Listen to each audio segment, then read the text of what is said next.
Mr. Kakkar, a simple question, when we look at this and it seems so problematic, yet somehow over the years we've seen, and certainly me growing up, all ads portray women as happy with doing housework. I'm sure the advertising world and the world of products will turn around and on research turn around and find that it's not true at all. The fact is that they're happy doing what they're doing because they've been conditioned from the time that they're born that is going to be their role in life. Not from their fathers, not from society, from their mothers, which is actually a self-prophesizing philosophy. The prophecy is self-inflicted because it comes from mother to daughter to mother to daughter. Now, I'll tell you what, let me lay out what the basic problem first is. Yeah. So the problem in India is that when women become economically independent, then they become independent human beings. As long as they are economically dependent on their husband and the husband's family, they don't have too much of a choice of taking whatever shit that's given to them. Now, the thing is that a lot of men, even till today, resent the fact that the women want to, despite doing homework, want to go out there and work and become financially independent.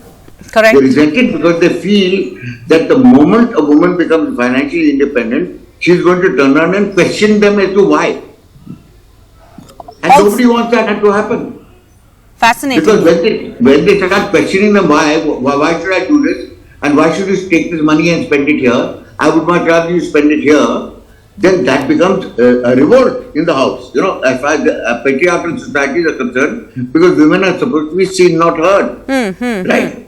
Now, the moment you turn around and shadow a question like this, is that if a servant in the house is being paid 15,000 rupees a month to do katka, jhadu and wash the bartan, then how much should the woman be paid for care?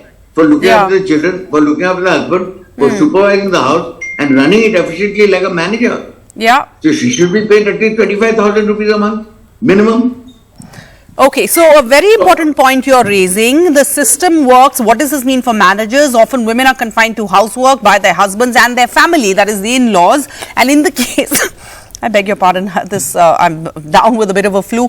In this case, in Spain, the man was ordered to pay the fine, was allegedly the one who had restricted the woman from working and had designated domestic chores as her sole responsibility, and that really would leave her with no option to earn a living or to achieve financial independence, and thereby tying her down to the household and to dependency. Economic dependence. So if you had a system of compensation for domestic labor, then housewives could be financially stable, independent. They would not need not to leave a marriage. They'll also have some agency in the world. But is India not changing, Mr.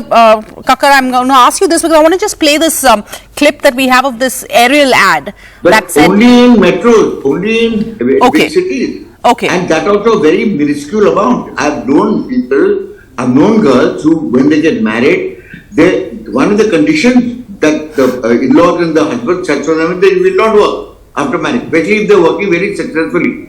So I've had girls in my office working extremely well with very bright futures who now have to get married, and the guy says that you won't work. So I've told them this very clearly. Anybody who asks you not to work, tell them to go fly a kite.